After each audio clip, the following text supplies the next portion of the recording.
In today's video, we'll be going over 12 brand new PlayStation 4 game releases this week. This week is really kicking off all of the new big game releases going into this fall season. There are a ton of exciting games being released this week, and there are also a couple of lower key titles that I want to give a brief mention to as well. On top of the new releases, I want to take a look at a new PlayStation 4 JRPG, a pretty big one being in development. It's another entry in a long storied franchise, so I'm excited to talk about that. And it looks like Sekiro Shadows Die Twice, the latest game from Software, might have microtransactions. That is worrying a lot of gamers. More on that in a little bit. As always, we want to take a look at the new game releases of the week first, and we've got a whopping 12 games to go over, so I'll try to be brief about every single one of them, but give you guys an idea of what to expect. First up, we've got Yakuza Kiwami 2 dropping on August 28th. This is a remake of Yakuza 2, one of the best games in the franchise, and Yakuza has been making waves over here stateside. We had the release of Yakuza 0 last year, Yakuza Kiwami followed suit, then we had Yakuza 6 earlier this year, and now we have Yakuza Kiwami 2. Looks to be another pretty great title. Unfortunately, it is coming at a hefty $50 price point, but considering the quality of a game that Yakuza 2 is, I do think it's going to be well worth it.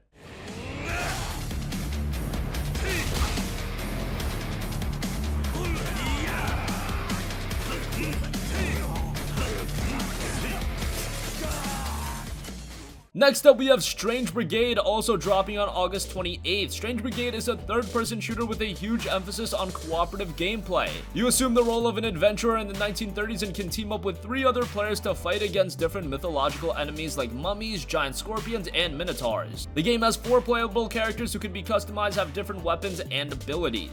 You'll also have a large arsenal of weapons at your disposal. Strange Brigade is a game that has gotten very little promotion. Hopefully it turns out to be something good as it drops on August 28th.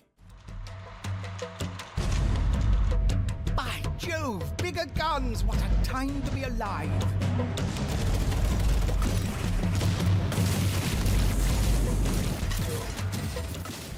Next up, we have Bow to Blood, a brand new PlayStation VR game dropping on August 28th. Bow to Blood has you keep a cool head while under fire as you redistribute essence between a variety of systems to keep them operating at top efficiency. You send your crew about the deck to respond to every unique situation, and when the fight gets up close and personal, use your trusty sidearm to repel boarders. Bow to Blood is a PSVR title hitting August 28th.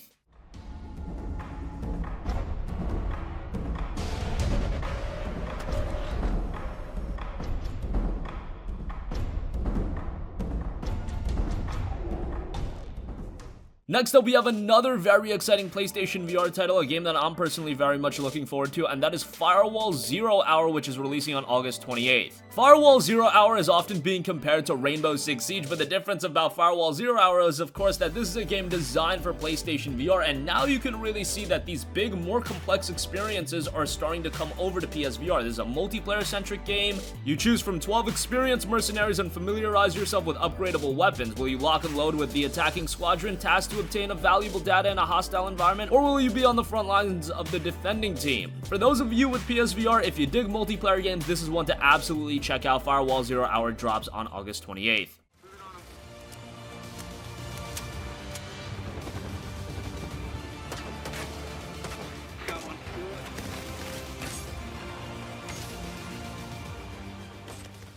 Next up, we have Blade Strangers, which is coming August 28th. Blade Strangers is a brand new fighting game taking place on a 2D plane and features 2 characters battling one another until one character's health is depleted, just like any other fighting game. The game is said to avoid the use of more complex directional inputs seen in other fighting games. Instead, players perform various attacks and special moves by pressing a single directional input in combination with one of the 4 attack buttons. Kinda similar to what you see in Super Smash Bros. Blade Strangers will be hitting on August 28th.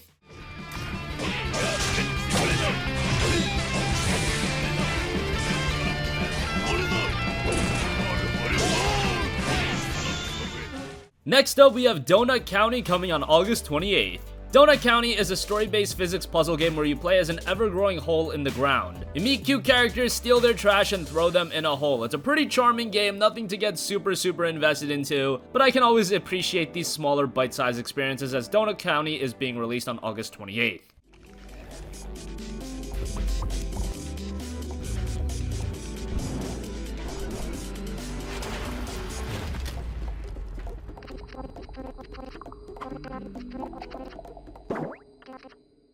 Next up, we have Switchblade, which comes August 28th. Switchblade has you fight your way up the season ranks to become an online superstar in a spectacular future sport championship. Seamlessly switch between heavily armed high-tech vehicles at any time to create endless tactical choices in a frantic 5v5 battle to take down the opposition's tower and claim victory. Looks to be a pretty cool multiplayer experience. Switchblade hits on August 28th.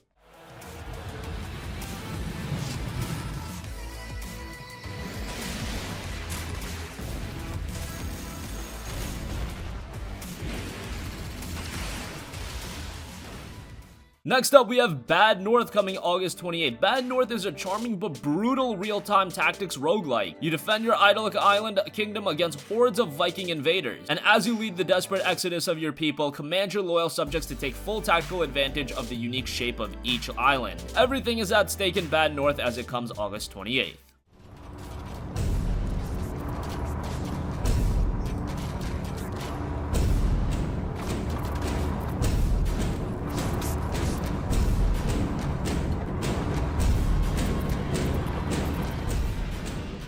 Next up, we have another new PSVR title in Torn, which is coming August 28th. Torn is set in 1953 on the brink of a major scientific breakthrough. The renowned Dr. Lawrence Talbot and his wife vanished. For 64 years, their mansion remained hidden, their laboratory and work all but forgotten until now, and you have to uncover all of these secrets. We've seen more of these mystery-tailored games for PlayStation VR, and this looks to be another pretty interesting one. Again, Torn comes on August 28th.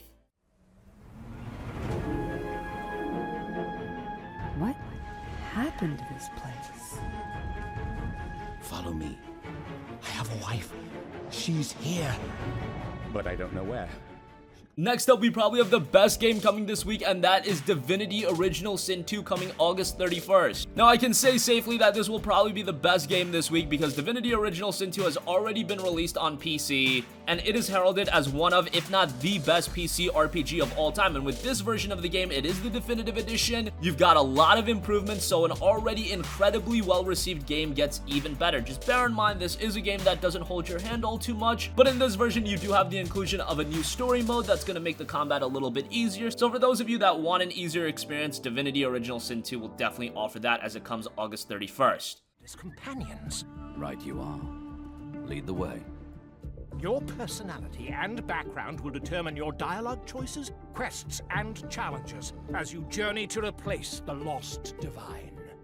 Unfortunately, there can only be one. Next up, we have the latest Naruto game in Naruto to Boruto Shinobi Striker, which is coming August 31st, and the Naruto franchise is back once again, but gone is the Naruto Storm series. That wrapped up pretty nicely with Naruto Ultimate Ninja Storm 4, but now we have Naruto to Boruto Shinobi Striker, a completely new experience, and it has teams of 4 battling against one another. Yes, this is a 4v4 online game, and it is a great change of pace that the Naruto games needed. The Storm games were really good, however, I think Storm 4 took that series as far as it could go. Now we have a new coat of paint with Naruto to Boruto Shinobi Striker, and while I'm not completely sold on it, I'm happy that Bandai Namco are trying something different, and this is coming on August 31st. And lastly, we've got a pretty cool RPG coming with Shadows Awakening dropping on August 31st. Shadows Awakening is a unique isometric single-player RPG with real-time tactical combat. You take control of a demon summoned from the Shadow Realm, the Devourer, to consume the souls of long-dead heroes and embark on an epic adventure with challenging gameplay, a gripping storyline, and enchanting graphics. Again, looks to be a pretty cool RPG, maybe one that I would wait on a little bit of a sale for, as if the Steam price is anything to go with, it looks like it is releasing at $40, which is a little bit steep of a price point, but still it does look like a content-packed experience, so it might be worth it. It's dropping August 31st.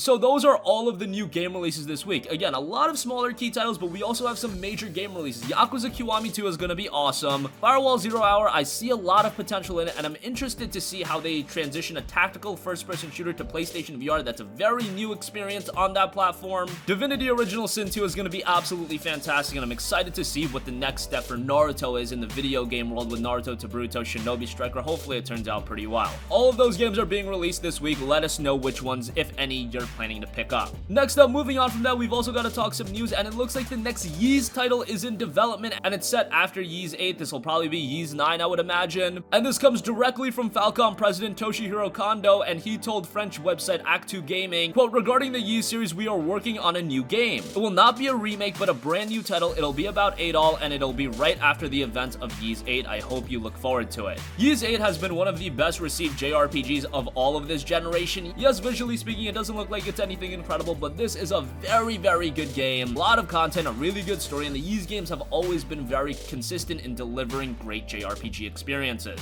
I'm sure with Ys 9 or whatever they decide to title this game, they will deliver once again. And lastly, this has become some scary news for people as the Sekiro Shadows Die Twice PlayStation Store page has gone live. And being that this is the latest From Software game, but it is being published by Activision, you gotta think about anything that they will do to nickel and dime gamers. Activision isn't everyone's favorite publisher, and the pre-order page, as I mentioned, went live, and it does note that in-game purchases are optional. Now, that could just be copy-pasted text, but if you're putting in-game purchases optional, I feel like if it wasn't there, you wouldn't put that in there at all. Especially being a From Software game, you would definitely not like to mislead gamers with something like that, and that has caused a lot of people to get pretty scared about it. We still don't have an official word on whether or not the game will have microtransactions, but considering it's on the description page on the PlayStation Store, I would say that it's probably pretty likely that it is, and that's a decision that probably happens from Activision directly. From Software probably decide on how they would implement microtransactions, but Activision are the ones that make the call, hey, this game's gonna have microtransactions, make sure you put that in. Again, we still don't know it for a fact. We haven't had official word from Software or Activision, but to me it seems more likely than not. We'll keep you guys posted.